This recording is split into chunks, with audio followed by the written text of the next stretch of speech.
नमस्कार दोस्तों, मैं हेमंत स्वामी जो हमारे स्टडी चैनल है देव कोचिंग क्लासेज, उसके ऊपर आप सभी का स्वागत करता हूं।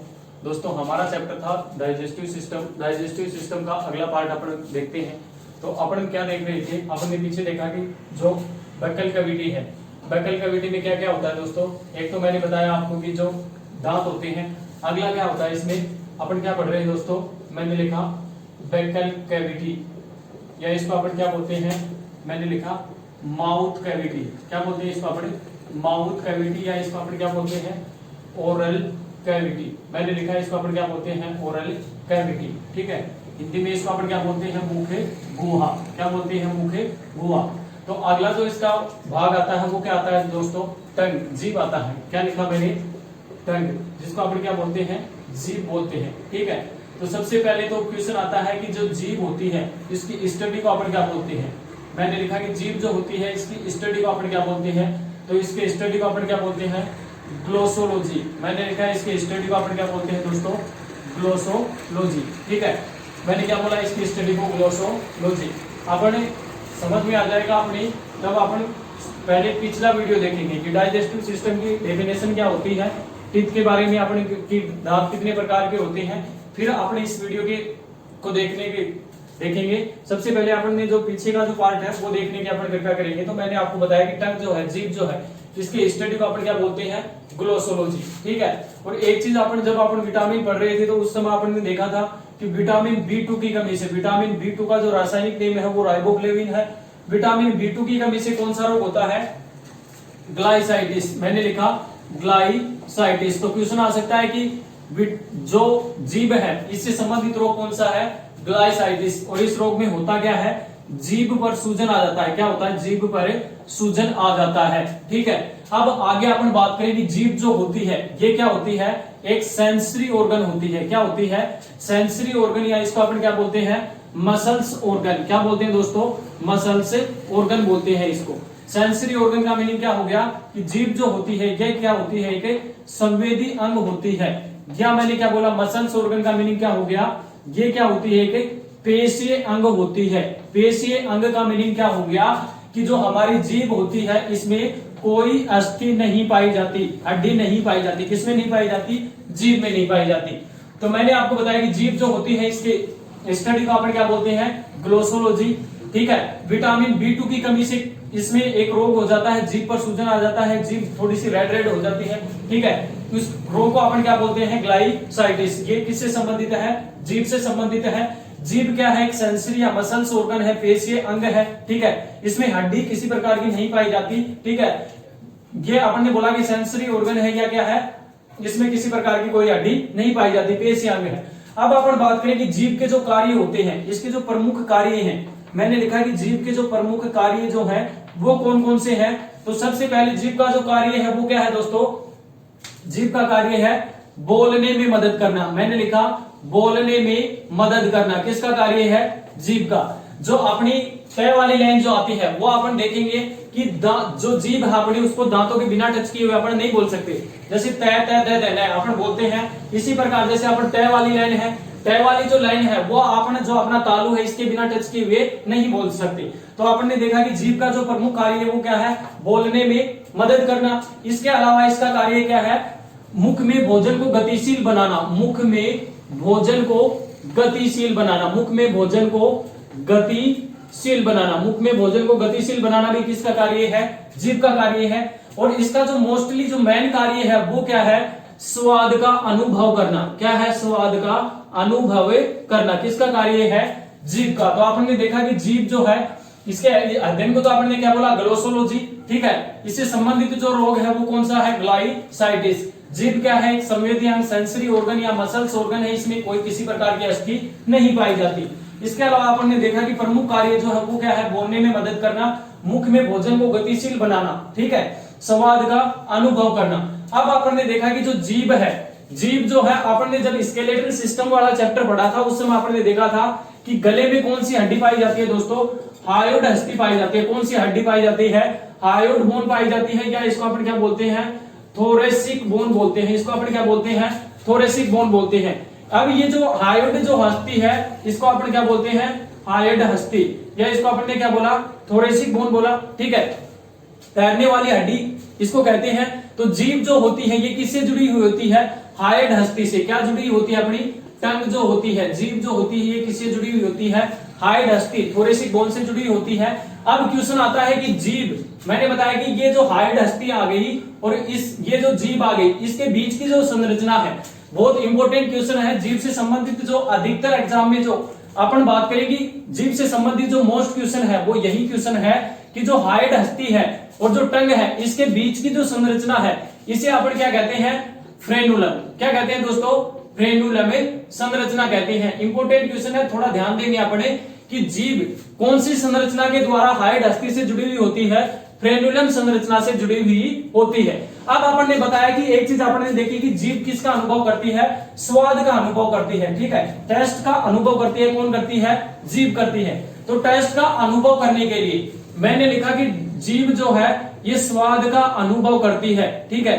इसमें क्या होते हैं, टेस्टिंग बर्ड होते हैं। क्या होते हैं, टेस्टिंग बर्ड होते हैं। किसमें होते हैं, जीभ में। क्या होते हैं, टेस्टिंग बर्ड होते हैं। स्वाद कलिकाएं होती है, स्वाद का अनुभव करने के लिए क्या होती है, स्वाद कलिकाएं होती है। किसमें होती है, जीभ में। इनकी संख्या कितनी होती है दोस्तों, 2000 से 8000। कितनी होती है इनकी संख्या, 2000 से 8000। अब ये जो स्वाद कलिकाएं हैं इनको अन्य नाम से भी जाना जाता है। किस नाम से जाना जाता है, पेपली भी कहा जाता है। तो बहुत बार क्वेश्चन आ जाता है, ये नाम भी अपने याद रखेंगे कि जीभ के ऊपर जो स्वाद कलिकाएं हैं इनको अन्य किस नाम से जानते हैं, पेपली के नाम से जानते हैं। मैंने लिखा पेपली के नाम से जानते हैं। किसको जानते हैं, स्वाद कलिकाओं को। अब जो मोस्टली ये जो स्वाद कलिकाएं हैं ये कितने प्रकार की होती है, मोस्टली कितने प्रकार की होती है, 5 प्रकार की स्वाद कलिकाएं होती हैं।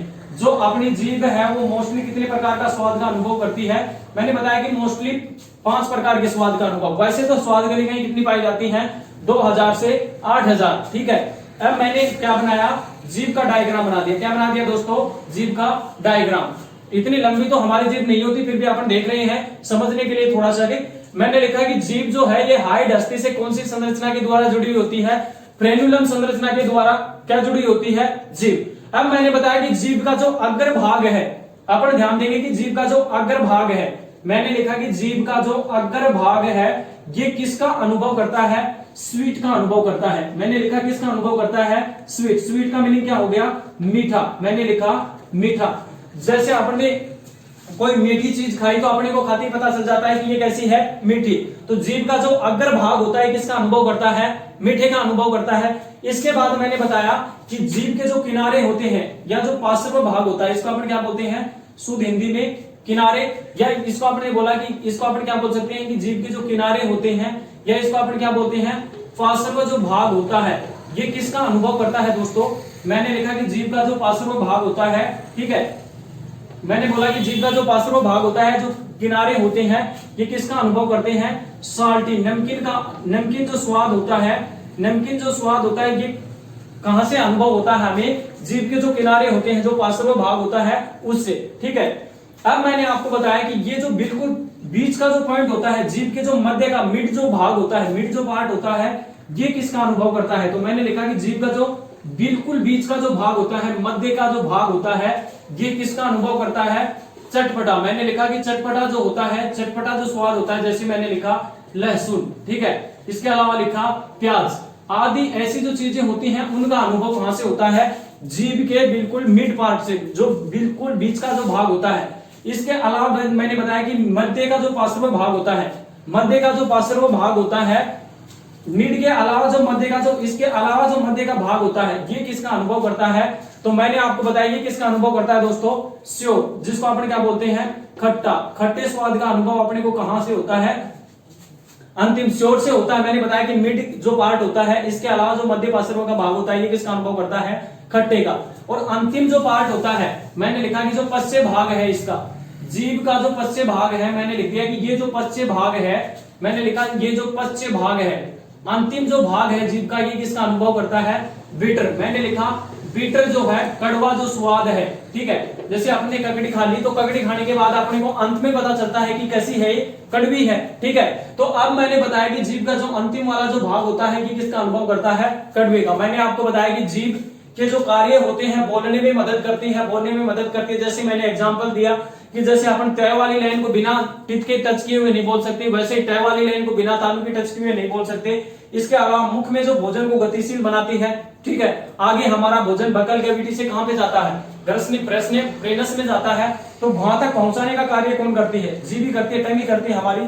स्वाद का अनुभव करती है, और स्वाद का अनुभव करने के लिए जीभ के ऊपर क्या पाए जाते हैं, टेस्टिंग बड पाए जाते हैं, स्वाद गलिकाएं पाई जाती हैं। इनकी संख्या कितनी होती है, 2000 से 8000 तक, ठीक है। मैंने बताया कि संख्या कितनी होती है, 2000 से 8000 तक। इसको अपन अन्य किस नाम से जानते हैं, पैपली के नाम से भी जानते हैं। इंपॉर्टेंट क्वेश्चन है कि पैपली किससे संबंधित है, कौन से ऑर्गन से संबंधित है, किससे संबंधित है, जीभ से, टंग से संबंधित है।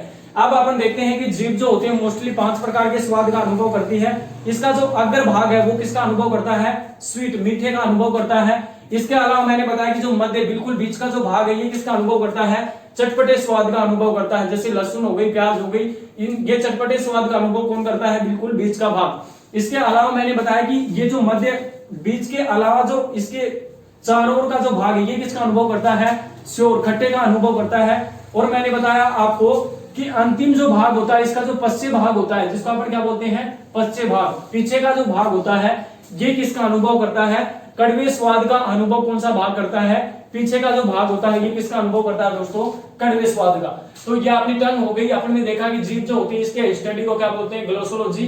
विटामिन B2 रासायनिक नाम हमने देख लिया था, विटामिन जो अपने विटामिन पढ़ाया था वहां से अपन अगर वीडियो खोल के देखेंगे तो मैंने विटामिन में एक एक चीज आपको पढ़ा रखी है, बहुत डीपली पढ़ा रखी है, और यहाँ भी अपन बिल्कुल डीपली पढ़ रहे हैं, ठीक है। ऐसा अपन जैसे राजस्थान पुलिस का एग्जाम अपन देंगे, एनटीपीसी का देंगे, डी ग्रुप का देंगे, तो उस एग्जाम में कितना भी डीपली आए, अपन ने जितना यहाँ से पढ़ लिया, थोड़ी सी मेहनत करेंगे तो लगभग क्वेश्चन अपने इसी में से आएंगे, अपने मैटर में से आएंगे, तो थोड़ा सा अपन ध्यान देंगे यहाँ पे। तो मैंने बताया कि जीभ जो होती है वो कैसी होती है, संवेदी या पेशीय ऑर्गन होती है, मसल्स ऑर्गन होती है, इसमें कोई अस्थि नहीं पाई जाती, ठीक है। इसके अलावा मैंने आपको बताया कि इसके आगे अपन बक्कल कैविटी के बारे में जानते हैं।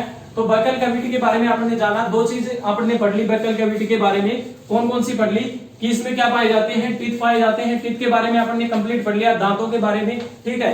इसके बाद आपने क्या पढ़ा, टंग पढ़ी, जीभ पढ़ी, ठीक है। जीभ का कार्य क्या होता है, इसके स्टडी को क्या बोलते हैं, कितने प्रकार का स्वाद का अनुभव करती है, ठीक है, कौन सी संरचना से जुड़ी हुई होती है। अब अपन आगे क्या देखते हैं दोस्तों, लार ग्रंथियां। अपना अगला जो है वो क्या है, सैलाइवरी ग्लैंड्स। मैंने लिखा सैलाइवरी ग्लैंड्स। क्या होता है अपना अगला जो पार्ट है वो क्या है, सैलाइवरी ग्लैंड, लारीय जो ग्रंथि है, ठीक है, लारीय जो ग्रंथि है ये अपन पढ़ते हैं। तो मानव जो होता है, मैंने लिखा कि मानव जो होता है, मुख जो गुहा होती है उसमें तीन जोड़ी, तीन पेयर क्या पाए जाते हैं, लारीय ग्रंथि पाई जाती है। तीन पेयर क्या पाए जाते हैं दोस्तों, लारीय ग्रंथि पाई जाती है। अब अपन देखते हैं कि ये तीन पेयर होते कौन कौन से हैं। तो सबसे बड़ी जो लारीय ग्रंथि होती है, मैंने लिखा इंपोर्टेंट क्वेश्चन, सबसे बड़ी लारीय ग्रंथि जो होती है, सबसे बड़ी लारीय जो ग्रंथि होती है बच्चों, ये कौन सी होती है, पैरोटिड ग्रंथि। इसको अपन क्या बोलते हैं, पैरोटिड ग्रंथि। इसको अपन क्या बोलते हैं, पैरोटिड। मैंने लिखा इसको अपन क्या बोलते हैं, पैरोटिड ग्रंथि बोलते हैं। किसको बोलते हैं, सबसे बड़ी जो लारीय ग्रंथि होती है इसको अपन क्या बोलते हैं, पैरोटिड ग्रंथि। अगली जो होती है वो क्या होती है, हिंदी में अपन बोले तो इसको क्या बोलते हैं, अधोहनु। इसको अपन क्या बोलते हैं, अधोहनु। इंग्लिश में बोले तो अपन इसको क्या बोलते हैं, सबलिंगुअल। क्या बोलते हैं दोस्तों, सबलिंगुअल। मैंने बोला सबलिंगुअल ग्लैंड बोलते हैं इसको। अगली अपन बात करें तो क्या होता है, अधोजिह्वा। क्या लिखा, अधोजिह्वा। इसको अपन क्या बोलते हैं, सब मैंडिबुलर। मैंने लिखा सब मैंडिबुलर। इसको अपन क्या बोलते हैं, सब मैंडिबुलर, ठीक है। अब अपन ने देखा कि सैलाइवरी जो ग्लैंड होती है, मुख में कितने प्रकार की लारीय ग्रंथियां पाई जाती हैं, 3 प्रकार की, 3 जोड़ी लारीय ग्रंथि पाई जाती है। सबसे बड़ी जो लारीय ग्रंथि होती है, बहुत बार एग्जाम में पूछा जाता है, ठीक है। प्रीवियस ईयर के अगर अपन पेपर सोल्व करेंगे तो उसमें अपने को क्वेश्चन मिलेगा कि सबसे बड़ी लारीय ग्रंथि कौन सी होती है, तो कौन सी होती है, पैरोटिड ग्रंथि, ठीक है।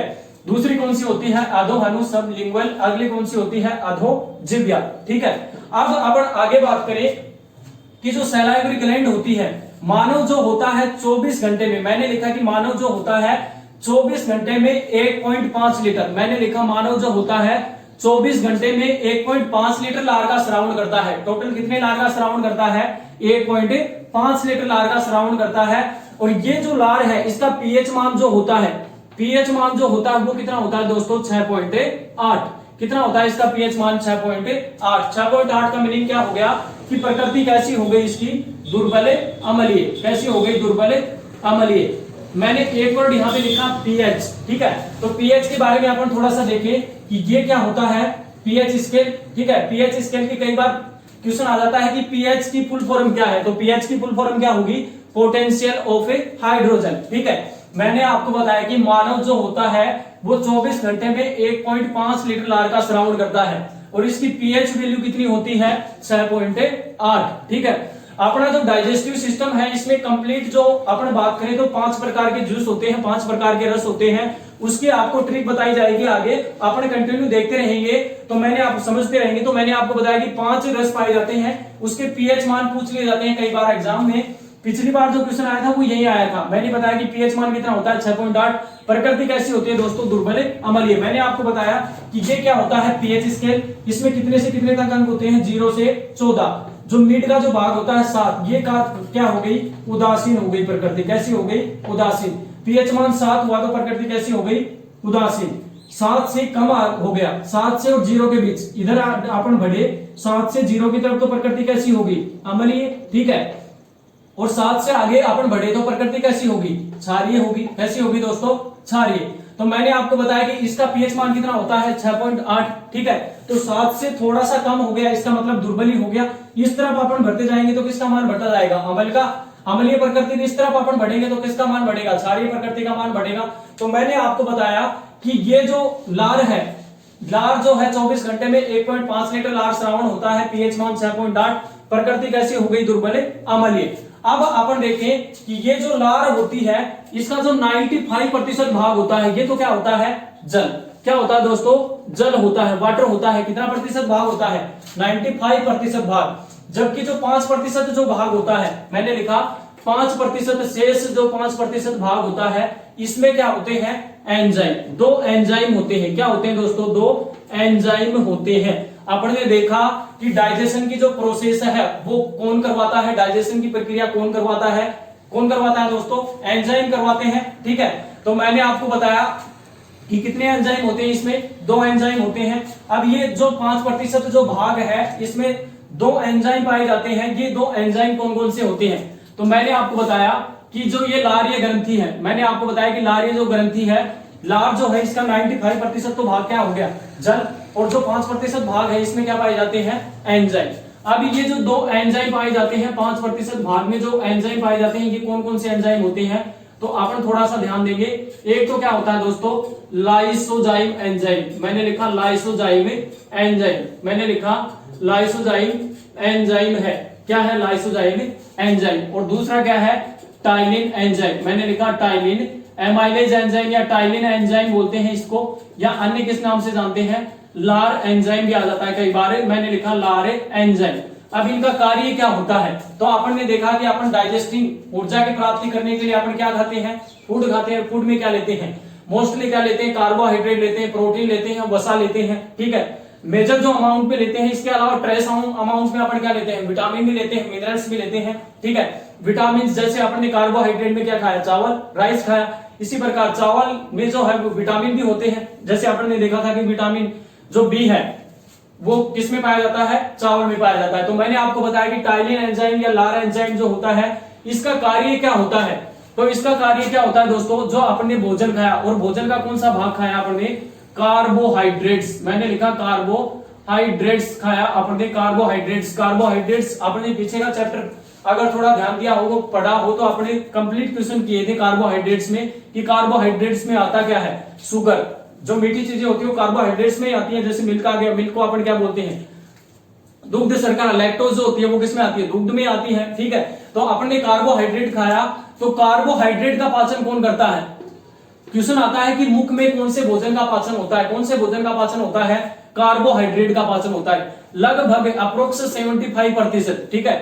अपने अप्रोक्स 75% अपने एनसीईआरटी में देखेंगे तो उसमें लिख रखी है ये चीज कि लगभग 75% कार्बोहाइड्रेट का पाचन कहां पे होता है, मुख में होता है। कहां पे होता है दोस्तों, मुख में होता है। लार में एंजाइम पाया जाता है, टाइलिन एंजाइम। क्वेश्चन आता है कि टाइलिन एंजाइम का कार्य क्या होता है, कार्बोहाइड्रेट का डाइजेशन करना, कार्बोहाइड्रेट का पाचन करना, ठीक है। अब मैंने आपको बताया कि कार्बोहाइड्रेट का पाचन किया तो एग्जामिनर थोड़ा सा होता है, थोड़ा सा अपने से चालाक होता है, सीधा सीधा क्वेश्चन नहीं पूछता। कि मुख में कौन से भोजन का पाचन होता है, कार्बोहाइड्रेट्स का तो अपन कर देंगे आराम से, किंतु वो पूछता है कि मुख में कौन से भोजन का पाचन नहीं होता। तो मेजर अमाउंट में अपन ने क्या लिया था, कार्बोहाइड्रेट लिया था। इसके अलावा क्या लिया था दोस्तों, प्रोटीन, मैंने लिखा प्रोटीन लिया था, और क्या लिया था, लिपिड्स लिया था। क्या लिया था, लिपिड्स। ठीक है, तो मुख में कौन से भोजन का पाचन नहीं होता, मुख में प्रोटीन और लिपिड्स का पाचन नहीं होता। अब देखिए ये तो क्या हो गए, अनडाइजेस्टिंग हो गए, प्रोटीन और लिपिड्स तो क्या हो गए, अनडाइजेस्टिंग। इसके अलावा कार्बोहाइड्रेट्स क्या हो गया, कार्बोहाइड्रेट्स क्या हो गया बच्चों, पचित भोजन हो गया।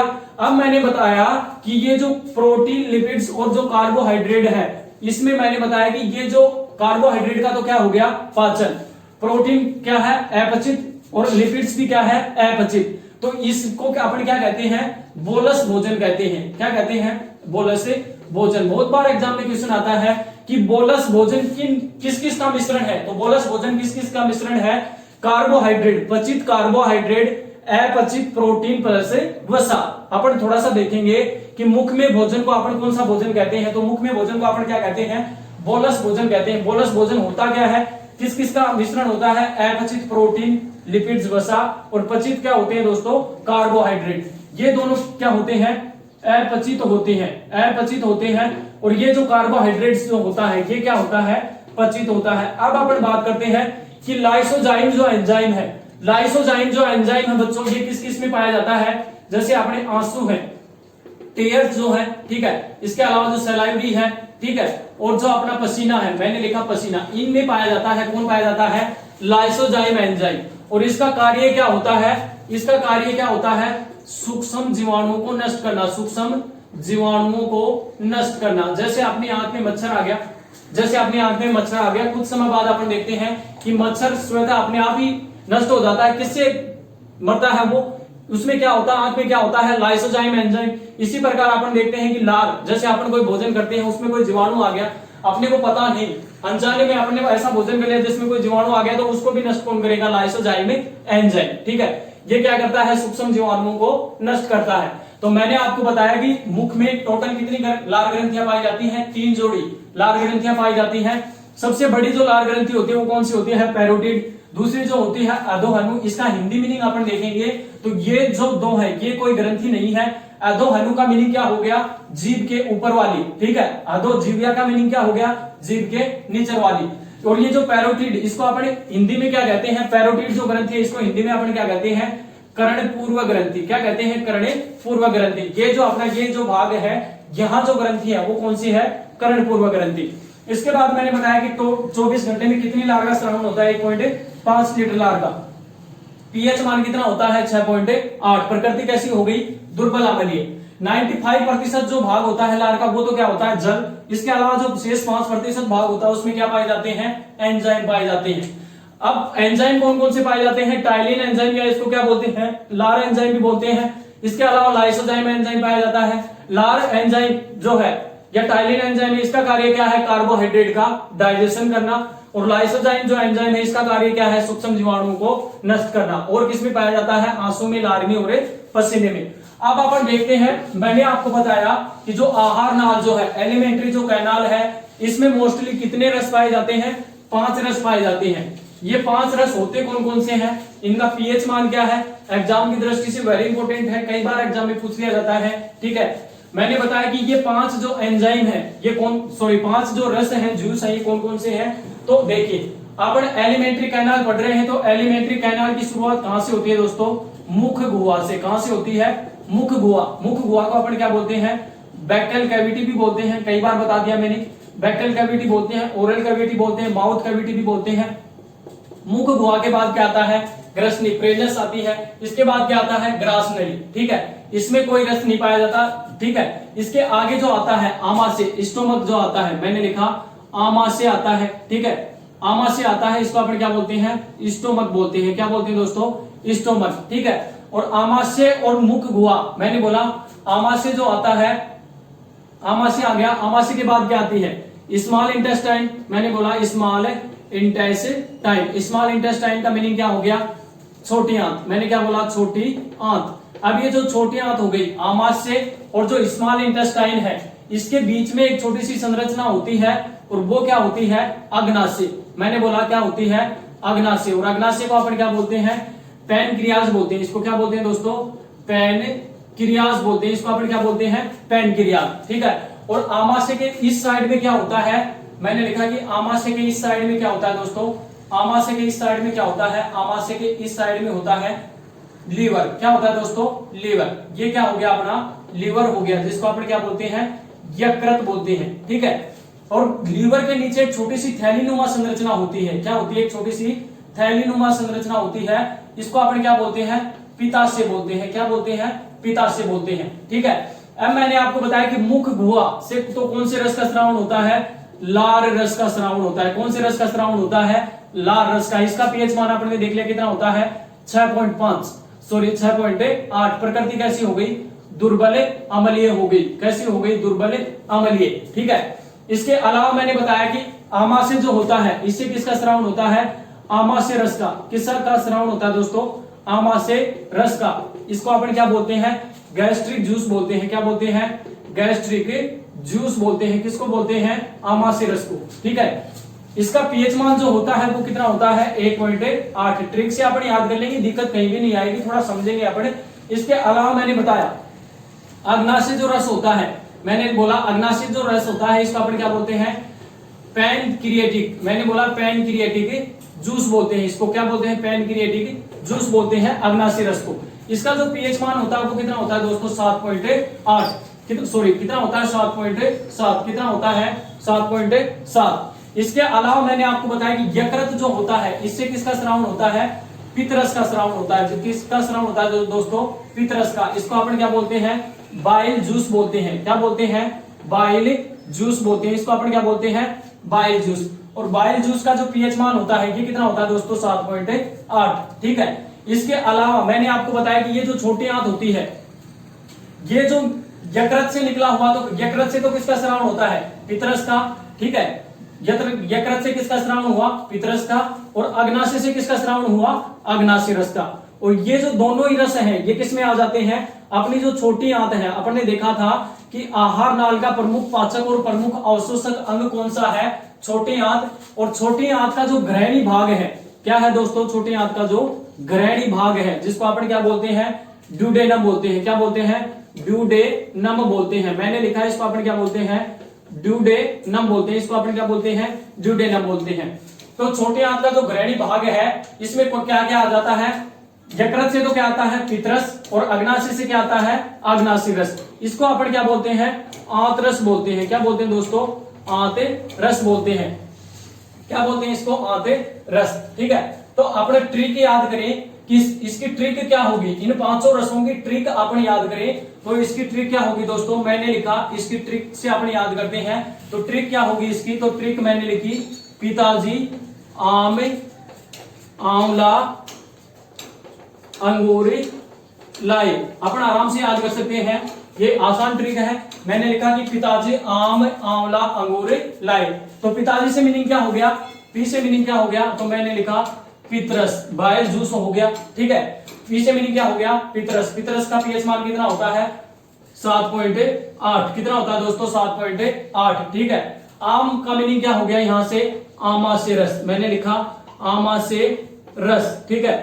कितना हो गया, आमाशय रस। आमाशय जो रस है इसका पीएच मान कितना होता है, 1.8। 1.8 का मीनिंग क्या हो गया, प्रकृति कैसी हो गई, प्रबल अम्लीय हो गई। कैसी हो गई दोस्तों, प्रबल अम्लीय। ठीक है। आंसर, एसिडिटी उत्पन्न हो जाती है किसकी वजह से, अब जो आमाशय रस है इसका स्रावन अधिक मात्रा में हो गया। ठीक है। तो आमाशय रस का पीएच मान कितना होता है, 1.8। ठीक है।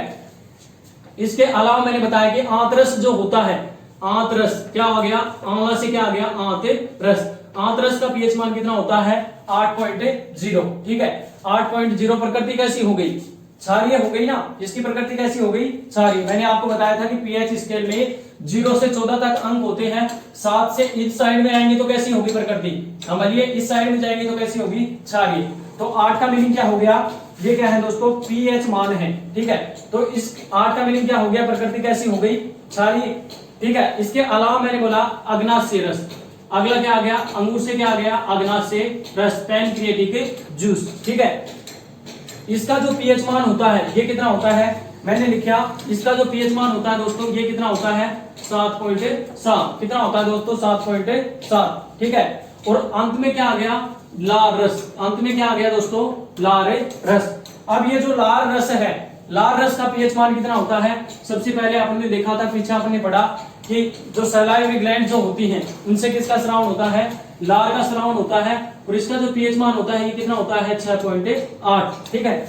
एग्जाम में क्वेश्चन आता है तो इनमें से अगर कोई क्वेश्चन आता है तो अपन आराम से कर सकते हैं कि पीतरस का पीएच मान एक अपन याद कर लेंगे कि 78, 18, 80, 77 और 68। इससे अपने को क्या याद हो जाएगा, इस ट्रिक से अपने को याद हो जाएगा क्या कि जो अपने आहार नाल जो एलिमेंट्री कैनाल है उसमें जो रस होते हैं वो कितने प्रकार के होते हैं, 5 प्रकार के। पीतरस का पीएच मान कितना हो गया 7.8। प्रकृति कैसी हो गई, क्षारीय। आमाशय रस का पीएच मान कितना हो गया 1.8। प्रकृति कैसी हो गई, अम्लीय। आंवला जो है इसका जो पीएच मान है, आंवला से क्या बन गया आंतरस, पीएच मान कितना हो गया, कितना हो गया 8.0, ठीक है। इसके बाद अपन बात करें अग्नाशय रस, जो पैनक्रियाज है, पैनक्रियाटिक जो जूस है, इसका पीएच मान कितना हो गया 7.7। और जो लार रस है, सलाइवरी जो जूस है, इसका पीएच मान कितना हो गया 6.8। और प्रकृति कैसी हो गई दोस्तों, दुर्बल अम्लीय हो गई, ठीक है। तो आपने देखा कि मुख गुहा जो है, मुख गुहा बैकल कैविटी अपनी कंप्लीट हो गई, ठीक है।